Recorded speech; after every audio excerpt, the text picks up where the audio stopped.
Good morning, guys. How are you Okay, today? I'm here. Good morning. Oh, let me put on my other headphone. It may help if you guys have my microphone on, huh? All right. Well, welcome to day 4 and 5 of training that you guys missed last week. Is everybody doing okay? Anybody have any questions before we get started? Doing good. No? How was your vacation, Melissa? It was good. It went by too fast. Yeah, that's usually how vacations go, unfortunately. Well, today's training, it's more theory-based. It's going to entail a lot of me talking, which I know is very boring, but it just kind of has to be said. It's very interesting, and it's something that I'm truly passionate about. And so we're going to go ahead and get started. If you have any questions, before we get started, I'm going to show you where you can find all the resources for the training, so you can follow along if you want to, or you can have those for after the training session. So I'm going to go ahead and just jump and show you my desktop quickly and show you where all this information is. So the first thing that you'll see, and get over here, everything that we're going to be covering today is in our shared ETA folder under Training Week 2. During the second week of training, we had some guest speakers come in and present some material to us, and it was very good material, and all 3 days we actually had presenters. For the first 2 days, we had Dr. King and Gina Christopher. And of course, if you've taken education courses at JSU, you know Dr. King. And Gina Christopher is an English professor here at JSU, and she's also heading up the Faculty Commons, which is professional development for JSU's faculty, which is really fun and kind of interesting. So there are several different things that are here in this folder, and I just wanted to kind of point out. For today, we are going to just focus on what Dr. King and Gina Christopher presented to us, and these are my presentation notes. They're available for you here. I did break it down by day, so you'll see that you have day 1, and then we went on down into day 2. So day 1, we talked primarily about project, challenge, and place-based learning. We talked about those, and everyone knows what a PBL is, or if you're an educator, you should know what a PBL is. And so we really dove into the 3 different types of learning that you can do. Next, on day 2, which was last Wednesday, we discussed flipping the classroom, which is, taking it outside of that normal just lecture-based classroom and putting more of the focus into the students' hands, which is really cool and interesting. We have a lot of data on that. So here are the notes, and I will kind of reference these notes as we go along today. The other thing that is inside of this folder, you'll notice, is there are 2 documents that I just uploaded today. The first one is the Core Active Learning Model, or CALM. Give this a click. This is basically the learning model for CORE. So if you would like to go through this, it talks a little bit about more in-depth of CORE. It shows the 21st century skills that are needed in today's world, and then it dives into the actual CORE learning model. So this is the this is the same training that your teachers received from Dr. King and Gina Christopher. So this shows the CORE learning model and how they need to implement that into their classroom. So this is a huge document that you can just go through and read, and we'll reference this a little bit later in today's training. The second document I want to point out, place-based education, connecting classroom and community, and we'll look at this in just a second, but I wanted you to know that that's where these 2 documents are sitting on our Google Drive. There are some other documents here that we will get more into later, but I just wanted you to know that those are those 3 documents there. Okay? Any questions before we move on to today's training? I'm good. Everyone's good? All right. I'm good. Well, then oh, go ahead, Trent. Did you have anything? No, I didn't have anything. Is my microphone working? Oh, okay. Yeah, your microphone's working now. It was breaking up just a second, so I think we're good now. So, all right, guys, I'm going to go ahead and take this full screen. Can everyone still see this okay? Yes. Perfect. All right, so today we're going to talk a little bit, and we're going to make sense of project-based, place-based, and challenge-based learning. There are 3 and they all have different times and places. One is not necessarily better than the other. Just, we were talking about SAMR, how one section of the SAMR model isn't better than the other section. They just have their own time and places, and that's where these 3 different types of learnings come into play. The first is we have project-based learning. Project-based is on a smaller scale. The teacher has more control of that type of learning. The projects don't have to be anything that benefits humanity or the community. And an example here would be create a business plan to open a store. So I know when I was business technology teacher at Oxford last year, I used PBLs for everything. My students never worked on anything out of a workbook. Everything we did, they did based on what they wanted to do, and we did them as project-based. And I think that's where a lot of schools, they do strictly project-based. And the reason, I think, is because the teacher does have more control. You can set the rules up for that assignment. You can tell them their parameters. Okay, you can't do this, you can do this. So that's why most teachers do prefer to do project-based learning in their classrooms. And again, they don't really have to do any more research because it doesn't have to benefit humanity.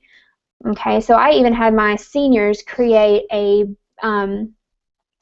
business, and we did this for an entire unit. We did an entire 9 weeks of them creating a business plan. They had to talk together in a group, decide what type of business they wanted. They had to go through and do income statements, projected income statements rather. They had to give me, okay, well, where are you going to put your business? What kind of rent are you going to have? You need insurance for that business. So they had a lot of different things and avenues they had to go into, and that was strictly project-based. It was make-believe. Yes, it was a project, but it wasn't really anything real. And that's what's different between project-based and then challenge and place-based. So challenge-based is our next type of learning, and it starts with a big picture to solve problems. It usually would benefit humanity, and the example would be to create a business plan that cities could use to open a discount school supply store for lower income families in a school district. Okay, so here it's very similar to project-based. We're going to a problem, but there's a little bit more of a challenge because the example here is more specific. You're getting into, this is very specific rather than just open a business. This particular business has not only a particular goal in mind, what type of store it is, but it also has a particular target market already. So that is, and it's something that would benefit humanity. So that's challenge-based. Okay. Now moving on, we're going to have place-based learning. Students would research and find needs in their community. Okay, that's the biggest difference between place-based compared to the other 2 types of learning, is that it's going to be a real need. Okay, students would work together to find a solution to this problem, and the example here is create a business plan that your city could use to open a discount school supply store for lower income families in your school district. Some other examples of this would be if you're in a science classroom and there's a stream and you test the water and it's contaminated. Well, how are you and your students, what ways can you do, or what ways can you think of that you can help clean that water and decontaminate that water? So that is going to be your place space, as you're looking around your neighborhood, in your school district, and you're looking at needs in the community, and you're going to work to fix those problems. So it's really nice that, all these different learnings can happen, but I think as you go down, they get more and more specific. What do you guys think? What do you guys think of these 3 different types of learning? What are your experiences with any of these 3? I can remember doing like project-based. Even in college, we did. Yeah. The project-based. Even, in high school, I think they were starting to initiate more project-based. But I think all of it sounds great. It's a lot better than working in workbooks and all that. Oh, absolutely. Nowadays, you need to have your hands busy. I completely agree. Busy hands, busy minds is what there I you go. I like that. Trent, do you have anything to add? Yeah, project-based learning a lot better. I think I graduated a long time ago, so that in school when I was in, but I had one teacher who did that sort of thing, and she made an impression on me, so I taught last half of the year or last part of the year. Terry last last year, so and I prefer projects because, I mean, like I told them, I remember any test I took in school. I don't remember anything from any of the tests I took, but I remember the projects I did. So, you know. Exactly. And I mean, that is the whole point of it, and we're going to look at that here. So saying all this between your project, your challenge, and your place-based learning is, well, why is this such a big deal? Why would we do these three types of learning? And the whole point is that, here's an example. A study was conducted on two groups of students. The first group was taught the word problem. So they were given a word problem. They were made to understand what was happening. They were given, you know, the background to the problem, and they were just made to look and dig deeper into that problem. But the second group was just made to memorize the formula to solve the problem first. So they weren't given any kind of background information. It was given completely out of context. They were just given the formula, made to memorize it, regurgitate it, and solve the problem later. When tested, the first classroom scored higher. Why do you guys think that is? They had more understanding. Exactly. Yeah, I agree. Yeah, they were able to They probably understood the. Go ahead.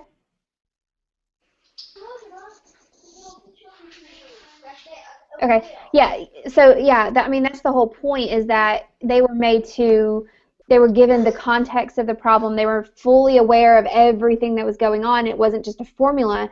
So that when they were given that formula, the formula actually made sense. They knew all the pieces to that particular formula. So, and that's why problem-based, challenge-based, and place-based learning are project-based, challenge-based, and place-based learning are so important. Is the idea is that the first group was made to fully understand the problem first before knowing the shortcut to get to the answer. Okay, and what about standards? This is a huge problem when teachers are presented with these. Okay, well, I have standards that I have to follow in my classroom. What if I don't get those standards in there? And the whole thing is, well, when you're conducting these types of learning, just make sure that you're plugging in your standards and that they're aligned to the content of the type of learning that you're doing. And sometimes this may be more difficult than others. I know that was a challenge that I had, is, you know, I had my content standards that, you know, I had to put into my classroom, and I just had to find a way. If that was adding an extra little piece to the rubric for that particular project, then I did it. There are ways to do it. You just have to get very creative when you do that. But you definitely want to make sure that you're stressing to your teachers, and when you implement this in your classroom, that you are aligning those standards to your content. Okay? And then Roots with Wings is a really neat video. And again, all of this content, I'm not going to play the video now because I don't want to mess up our bandwidth, but the activities at the end of this training for today are for you to go and watch the videos that are embedded into my notes that I took when Dr. King and Gina Christopher came and spoke with us. Roots with Wings is an example of a project-based learning that was conducted, and it's really, really neat. And basically what the students did is they were learning about World War II, and they went to a nursing home, and they actually would interview veterans and create an iMovie based on their life. So they basically went in and did documentaries on, you know, different veterans, and it was really neat to watch that video, and it's posted again in those notes that you can go back and look at. But that's an example of a project-based learning. Okay. The CALM model, or the core active learning model, and a challenge-based learning. Now, challenge-based learning is something that Apple created. It's actually something they started because the world has always had project-based learning, but then challenge-based learning comes in where it's a little bit more broad scale, and then you get into place-based, which is more small scale. But for CALM, this is the steps to do a challenge-based learning. The first step is to identify possible topics. Second step is to define the problem. Third step is you want to get all of your questions out there on paper. You want to put every question you can possibly think of about that particular problem. The fourth step is you're going to start researching. The fifth step is defining solutions. Then you're going to refine those solutions. Then you're going to plan. You're going to perform guiding, and then you're going to present your problem and your solutions. Okay, and we're going to look at those inside of that document that I told you about. And again, all of those are in that particular document. We're going to touch back on this in just a second. I'm going to finish the presentation first, then we'll circle back to that. So flipping the classroom is where we kind of started on the second day. And how would you describe a great lesson? What are the hallmarks of a great lesson, guys? What do you think? Think back, Trent, you said that you had a project-based learning that you remember from high school. What are some of the great lessons that you remember from high school or elementary school? What were the components to that lesson? Well, I remember competition had a lot to do with it. With the one teacher I had, there was a competitive element between groups. Yeah. And that kind of drove us to dig a little deeper and try a little harder than we probably would have for just a grade. Yeah, absolutely. I completely agree with that. So that team element to it. Let me think. Also, it's engaging in general. The activities being something that really got your attention. And made you want, rather than, oh no, another paper. Exactly, yeah. Like that. Yeah, I think the engaging piece, having student engagement is the biggest component to a lesson, I think, because, we watched the core video on our first day, and I don't know if, Trent, if you've seen that yet. It's on corepartners.org.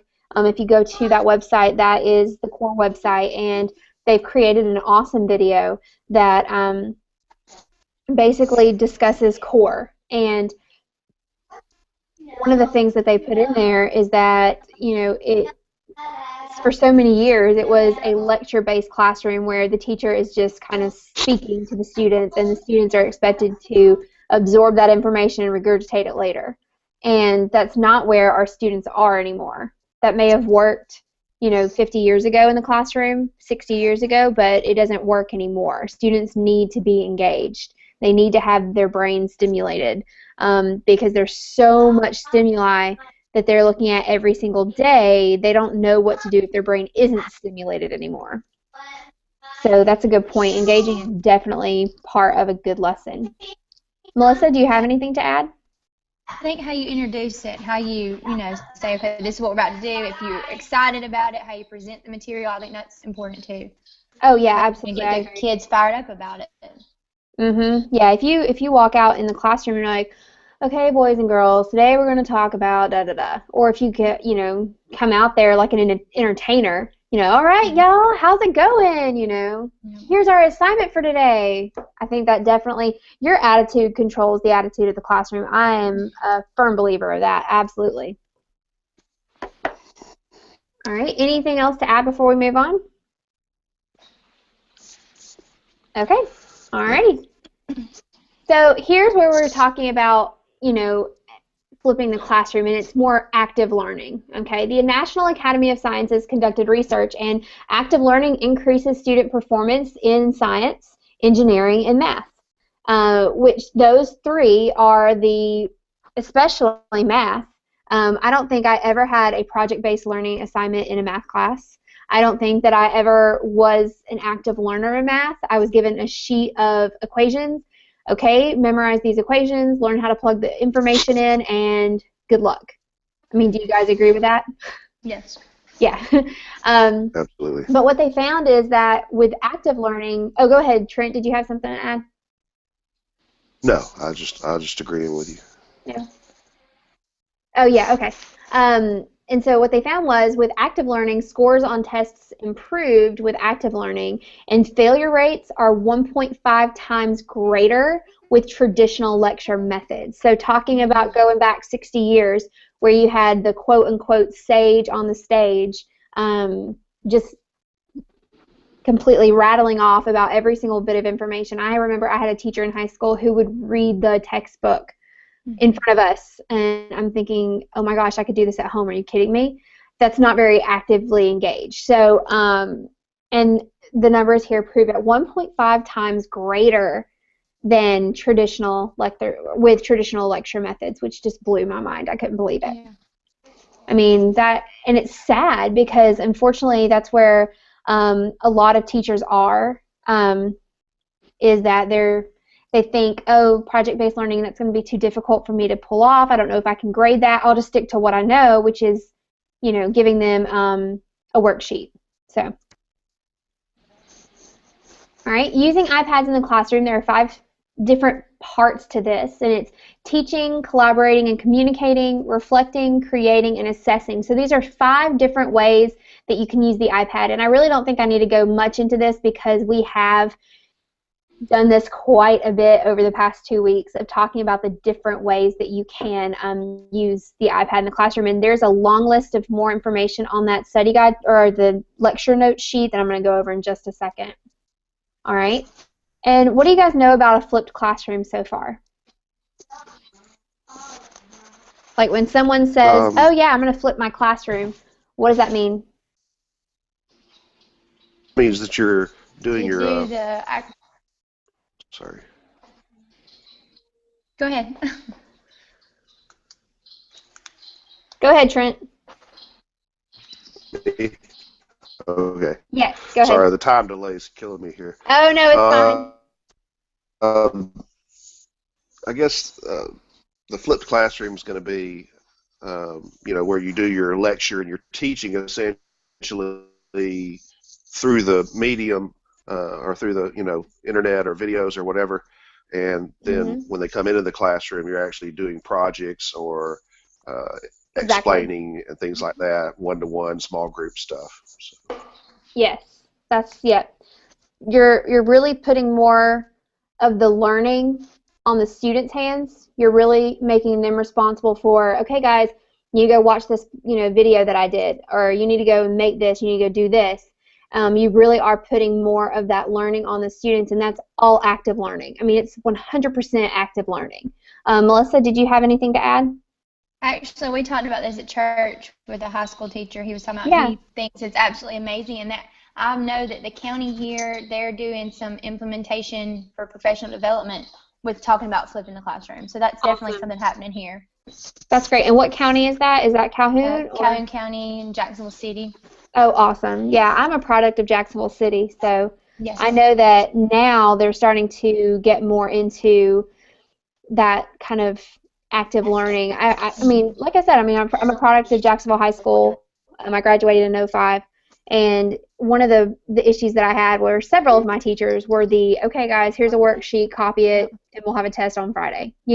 So I don't remember very many project-based. I did have some project-based learning in my science classes, but not much so in my history or my math class especially. So, all right.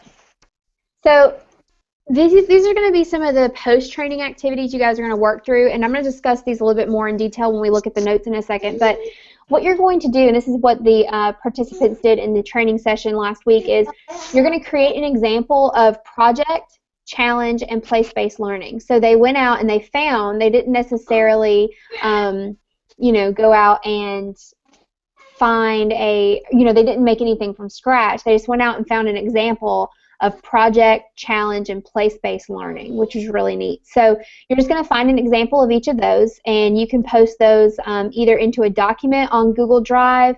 You can post it on Facebook so that others can, instantly see that information, however you want to do it. But just find an example of each of those things. And then you're also going to incorporate methods of the flipped classroom model into, how would you incorporate different methods of the flipped classroom. And that one's a little vague right now, but I'm about to explain a little bit more in detail. Okay? All right, so I'm going to jump back to let me get my document going here. Uh-oh. Come here. All right, there we go. So now I'm back onto the Google Drive, And I'm inside of the Dr. King and Gina Christopher notes that I took. And I took these, so forgive me if I misspell something or if I typed something and I just kind of went vaguely over it and you need more clarification or more explanation. I'll be more than happy to do that with you. But here are the notes that we took. And again, we're just talking about the different types of learning, your project, your challenge, and your place. Okay. And this is the Roots with Wings video. I'm not gonna play it, but please go and watch this. This is a great video, and discuss it on our Facebook page if you'd like to. Okay, and here's where we're getting into the CALM model. Okay, the Core Active Learning Model, CALM, and its relevance to a challenge-based learning environment. Okay, and basically where this came in is the way we did it in class is we came up with we found a challenge. So this is some of the different groups that happen. So for example, the Apple TV doesn't have sound. Okay, that's starting out with our possible topic was technology. We just said, okay guys, we're having a problem with technology. They defined the problem, and so they defined it as the Apple TV doesn't work. Okay, the presentation is in Keynote and the only computer in the room doesn't have Keynote. Here's some other issues. The Wi-Fi isn't functioning and the power is out. Well, this was, oh, I didn't take the notes for their, whoops, sorry guys. I thought I had the notes of every step that they did, and they presented them in class, and I don't remember really which it was, but they did Wi-Fi isn't functioning but wouldn't be able to connect online. So the Wi-Fi works, but they're not able to actually connect. Aaron and Philip there was no sound coming from their Apple TV. Don and Brian cannot connect to Wi-Fi. Emily and Natalie's was good. There was, okay, I have different devices in the classroom. What am I going to do? And then finally, they had that the iPad freezes. So that was their defining problem. They would then go in and build questions around that. Okay, well, is the Apple TV plugged in? Does it have the latest software? So these are all the different questions that they have. And then they would research possible solutions to their problem. They would define the solution. Oh, okay, well, maybe you need to make sure it has the latest software. Refining the solution is getting more detailed. Okay, you need to go to settings to update the software. You need to plan on who's going to execute the result, and then you're going to present. I'm not exactly sure which part guiding was, but presenting is where you would actually present your results. Okay, going back to our folder, I'm going to jump on this document quickly, and this will give you more information on those. I think it is actually on page, here we go. It is actually on page 5. Okay, so identifying topics. Teacher identifies problems or topics related to course content and learning standards and guides a discussion with students seeking their input and observations in selecting a problem that's important to them. So again, this is going to be challenge-based learning, and so the teacher would already have some challenges that they would need to fix. Second, define the problem. In small groups or whole class, students list everything they can think of about the problem, whether it's right or wrong, which I think is one of the most important pieces here, is that it's okay to be wrong. That's what learning is all about, is thinking of maybe some wrong solutions to get to the right solutions. Then we have questioning. In small groups, students come up with questions about the topic. Researching. Based on their questions, students begin to look for answers to questions by using the internet, books, magazines, and other media. Reporting.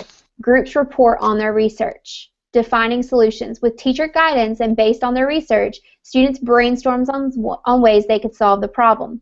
Refining the solutions. Students eliminate solutions that are not practical or too complex to solve in your time frame. Planning. Students identify activities needed to accomplish the solution, assigning students responsibility and the due date for each activity. Guiding. Students guide the groups to satisfactory completion of their work. So that is all you at that point. And then presenting. Each group present their project using some form of media. A books, website, film, poster, artwork. Books, they have, there are several book creating applications on the iPad that you can create an ebook right on your iPad. They can create a website. I had, for the project-based learning I discussed earlier with my seniors and their business that they developed, I had them go to Weebly.com, and Weebly is really great for just making a quick, free nice looking website. And so they had to make a website for their particular business, which was really neat. Okay, and the class decides how to present their work to a broader audience. Okay. All right, and then these are just some, again, choose the topic, define the problem. This is a worksheet for the students, really. Okay. All right, and again, that was on page 5 of the CALM model here. Okay. I'm going to jump back here. All right, let's dive into day 2, because this is when we really started discussing the flipped classroom model. Okay, and again, these are some of the things that I asked you earlier. How would you describe a great lesson? What are the hallmarks of a great lesson? And you guys mentioned some of these.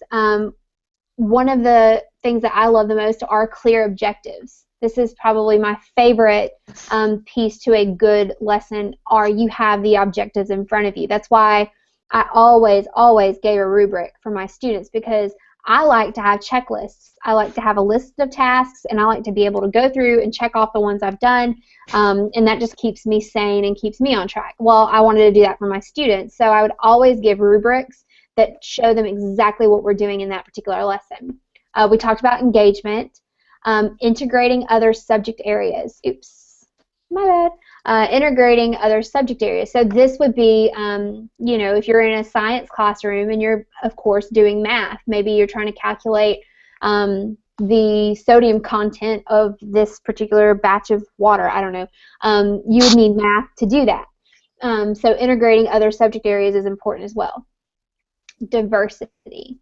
Access different parts of the student's brain. If you engage several areas of the brain at once, it has a stronger semantic activity memory, which is really awesome. So not only are you going to access their information side, their information processing side, but also their creative side as well. Having a lesson plan that's very diverse is important. Include different methods to speak to all types of learners. Are you a kinesthetic learner? Are you a visual learner? Are you an auditory learner? So make sure that you have something in there for every single type of learner, which is extremely difficult, in my opinion. The harder the lesson or objective, the more diverse your learning activity needs to be, which I think is a great takeaway from that. Okay? All right. Any questions so far? Or anything that you would like to add? Not necessarily a question, you just want to talk about it.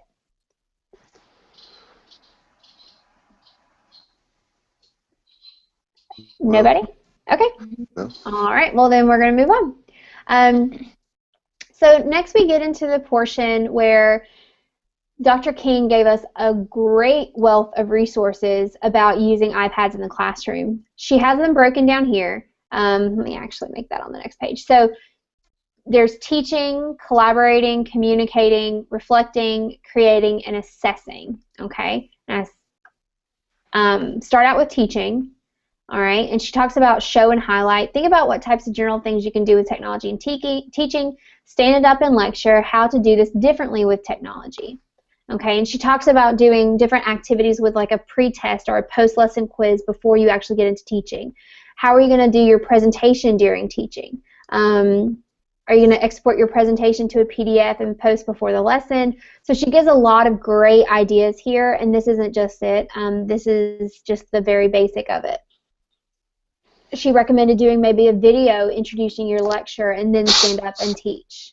I always did this part when I was in the classroom, is I always had my presentation on there a day before I actually gave the lesson, just so there was no excuse from the students of, I've never heard this before. No, you have. It's on Blackboard. Go look it up. So I would always export it as a PDF. That way they also have it in front of them while we're doing the lesson, which is really helpful. So if, for example, they didn't get all the notes, they could go back on their own and look through the presentation. Okay. Under communicating and collaborating, she has deliver and post online instructions for group activities, plan a project synchronously or wait, I can't say that. It's 9:40 a.m. I haven't had coffee yet. Synchronously and asynchronously. Okay, thank you.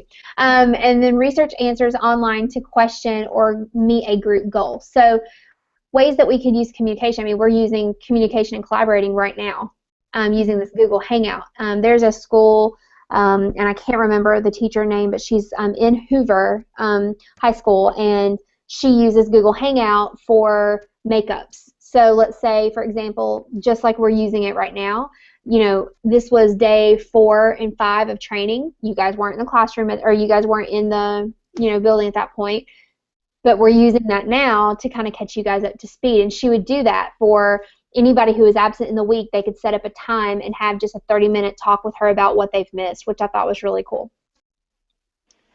All right. Any questions on communicating and collaborating? Okay. Moving on to reflecting. Okay, this should be blogging, not bloggins, but it's blogging, journaling, note-taking, critiquing, and evaluating. So any way that you can get them to blog or journal about their day. There's a great app called Day One. I'm wanting to say it actually costs money, but I'm not quite sure. But Day One's great because it's just a journal that they can keep. They can put photos in their journal. They can do all kinds of things. So having a digital journal is great. Using it for note-taking, things like Evernote and Notability, those types of things. We got into a lot of discussion about creating because that's really what the iPad's great for, is creating new content. And so things like digital posters, presentations in new format like TAC, Haiku Deck, and ThingLink. I haven't gone back and looked at TAC, but that's one that Dr. King gave us as an example. Again, digital books, so there are digital book applications for the iPad. There's also iBooks Author on the Mac that your teacher can use to create digital books for the iPads. They can create art, music, there's GarageBand, which is awesome, and those types of things. So creating is a great way to use your iPad. And now we're getting into assessing, and so this is where I really thought that we were going to kind of hit a dead end, but Dr. King had so many different things to put here. I mean, I didn't know all this stuff existed, but she was saying to do tests, quizzes, do your exit entrance tickets, or what we call bell ringers at Oxford, and then you could do different poll races. There's online surveys, things like Socrative, and then there's polls everywhere, which is really neat. So she had a lot of information. And then some of these links are just basic, just more resources she gave us. Mixbook is one of the ones that you can create. You can create digital books there. Then there's also QR stuff, QR readers. Here's a QR scanner that's really nice. It's free. So I would go through and just play with some of those resources and see what they're all about. Okay.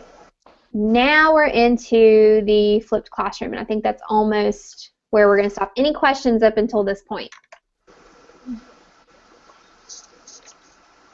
Nope. Okay.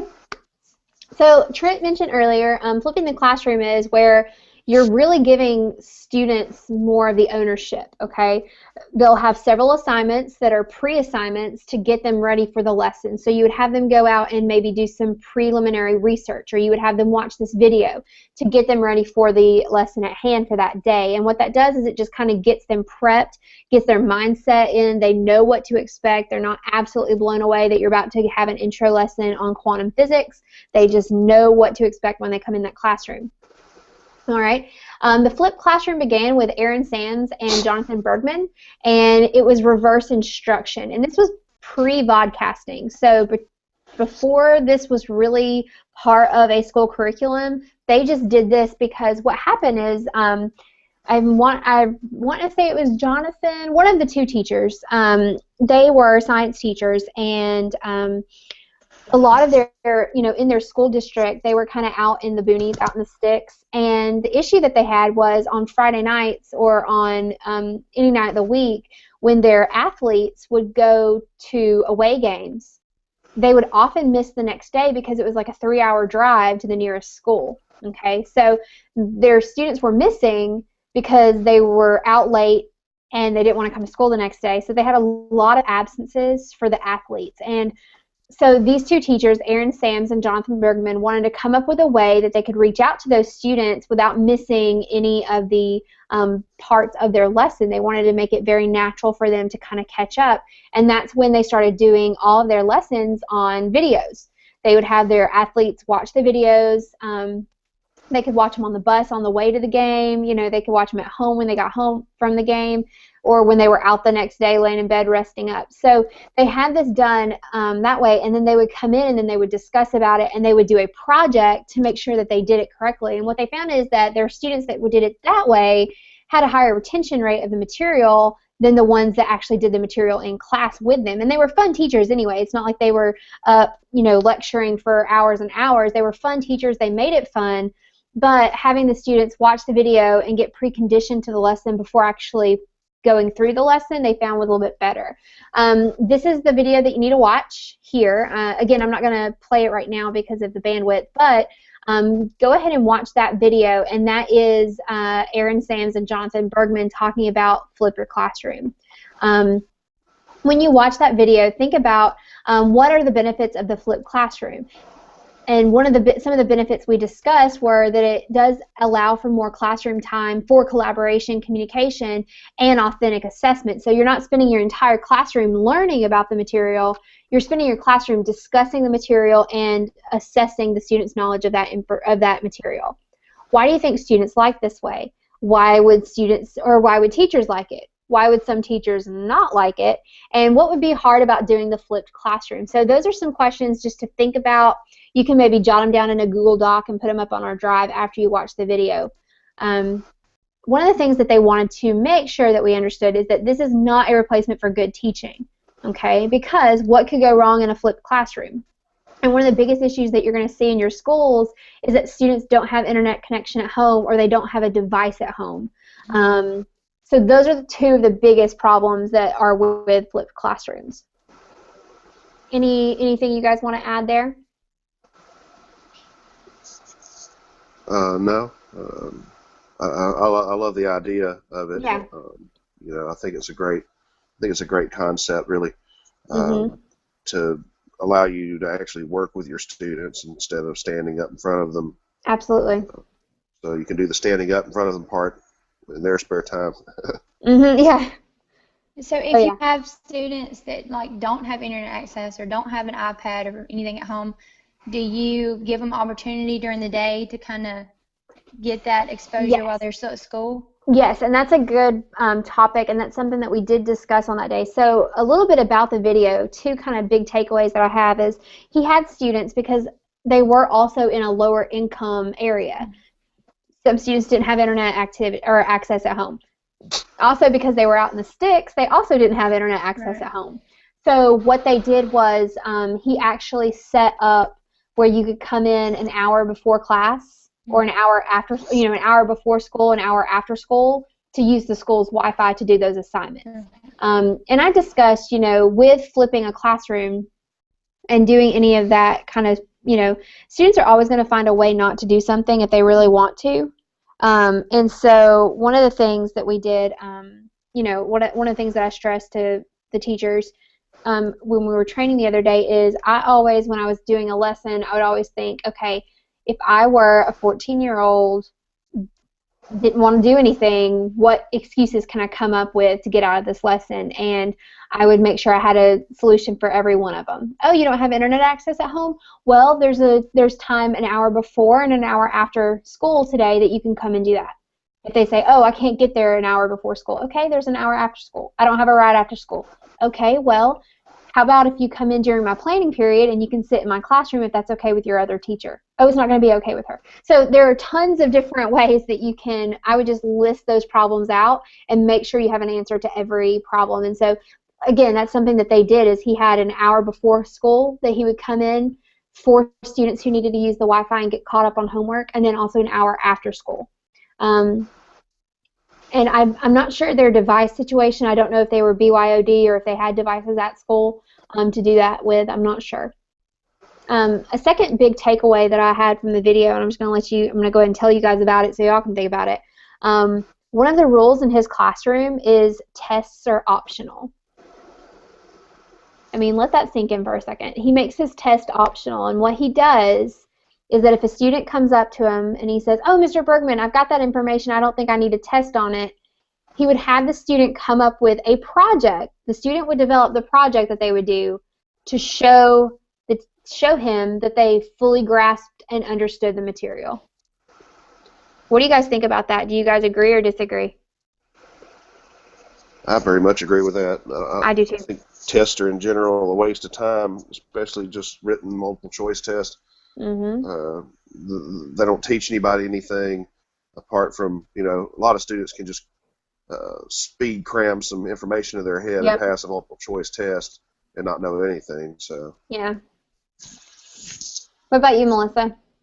I think that lets them have more control over, what they're learning, how they process it. So it's making it diverse learning, and that helps with all the diverse learners that we do have. Yep, and I think it also ties back into that active learning. That's a perfect example of active learning. And I think, Trent, you mentioned it earlier, you don't remember a single test you took in high school, but you remember those projects. And that's very much the way that I'm a learner. And plus, if you think about it, in the real world, if we really are trying to get our students to have these 21st century skills and to be workplace ready, which is the whole point of CORE, having them a 100 question multiple choice test is not the real world. No one is going to do that to them. Their boss is not going to give them a 100 point or 100 question test. What their boss is going to do is say, "Hey, I got this problem. I need you to find a solution for me." And so I really do think that him doing that, I was blown away when I heard that. I was like, what do you mean, no test? Yeah. And plus, I think it also, not saying that he's a cool teacher, but the students will also think, oh my gosh, he understands, and I think would give a little bit more trust on their end for him, and that may open more doors for most students who were, like, I'm a horrible test taker. I will go ahead and tell you, I can study all day for a test, but when I get that piece of paper in front of me, it all starts to merge together, and I forget what I had studied, and it's horrible. So I'm a horrible test taker, and there are many students like that who cannot take tests to save their life, and I'm one of them, unfortunately. So that would be a better solution for me learning information is if I had that option in high school. So I just thought that was really neat. And here are the steps to flipping. You want to plan your delivery mode or your recording method. You want to create your presentation. You want to write the script for it. You want to record it, and you're going to post it somewhere. And we went over several different methods to do this. You can do this using iMovie. You can do, let's say you want to join a Google Hangout and do it that way, and then make sure you script it, and then you can have post questions if you want to. That's something there. Okay. So I think that's pretty much it for day 4 and day 5. And we did a lot of group work. So a lot of the time that we spent on those training days was group work. So here are the tasks, and I'll post these back on Facebook. But the tasks are going to be, or actually, let me do this. I'm going to come down here to the bottom of this document, and I'm just going to give you guys a little task list here. Activities. So this should take you just until noon. And you don't have to post it by a certain time if you need to go do something. Just make sure you post this. You need to watch videos that are included. 2 videos here that you can watch. The first one is the Roots with Wings. Here we go. So the first one is this video. And I'm actually just, because I'm so nice, I'm going to actually just include those down here. There's Roots with Wings, and then finally you've got your Flip Your Classroom, which is a great video as well. So watch these 2 videos, and that'll catch you up to speed. And then on that, you're just going to post to Facebook.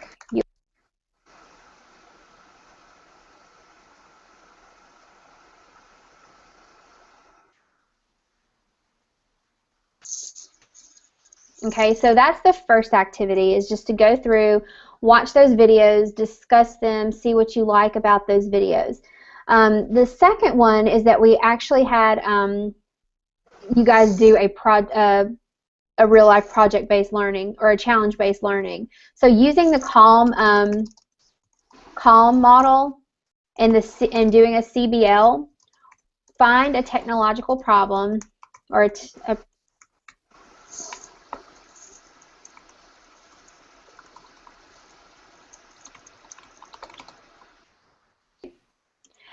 finally just search online for lesson plans.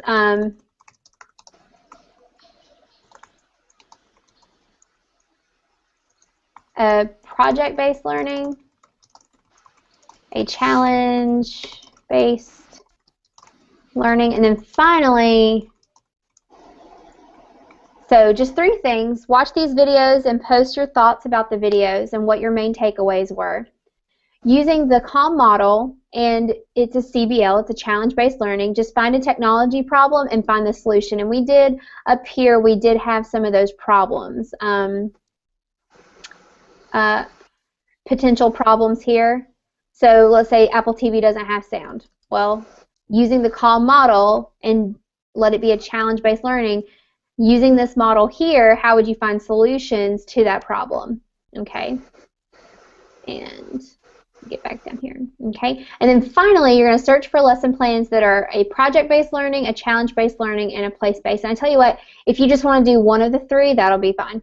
Because that's what we had, 3 groups on that day. And so group 1 found a project-based, group 2 found a challenge-based, and then group 3 found a place-based. So I tell you what, who wants to do challenge or place? Because project-based is very broad. I'd like for you to find a challenge-based and a place-based, because those are a little bit more tricky just because you have to be a little bit more creative with those. Melissa, do you want to do challenge-based? Okay, and then Trent, just do place-based?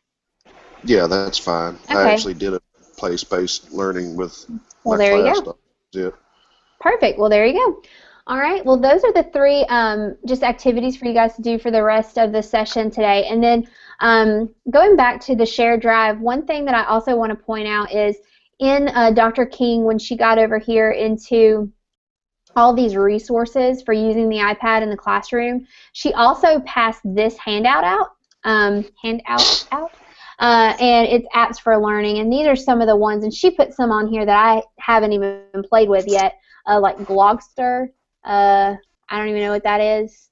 So some really neat apps that you guys can kind of look at and see what you think. And some of these are apps, some of these are websites, and she does notate down here, works best or only on a computer. So for example, video notes, that's only on the computer.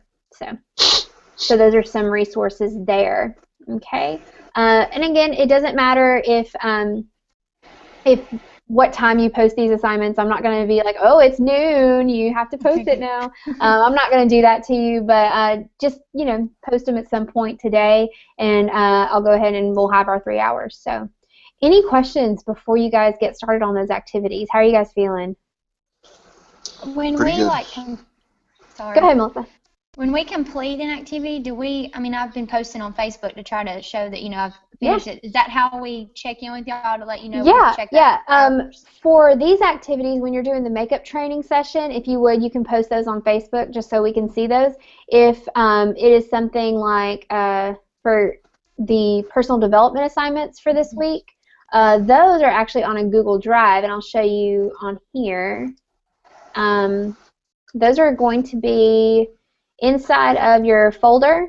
You have the Training Week 3 folder, and then here are your hours. And so what you'll do is just on whatever day you complete that assignment, you'll just come in like Melissa here, like you're getting training day 4 and 5 is going to be worth 6 hours. Tomorrow's training is worth 3.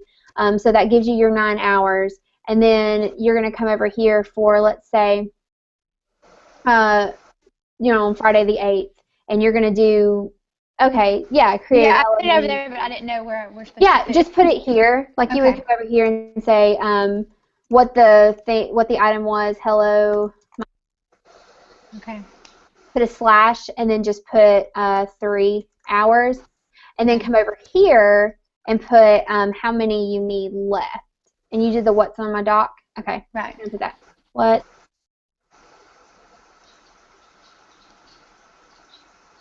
Okay, and so what you would do, see, 6, 7, 8, 9, 10, 11, 12, 13, 14, 15. So technically, you just need 3 more hours of something. Okay. So that's how you're going to work this little worksheet. So, sounds good? Okay. If you guys have any questions, remember you can post on the Facebook group. You can email me. I'm going to be here for a little while. Evelyn's actually out doing something with a workshop somewhere. I don't even know where she is. But so I'll be here running, holding down the fort if you guys have any questions or concerns or anything like that. Okay? All right. You guys good? Good. All right. Well, we'll see you guys. Did you have anything, Trent? You're good? Yeah, I'm good. Okay. All right. Well, I will hope to hear from you guys soon. Thank you so much for joining. Thank All right. you. Bye, guys.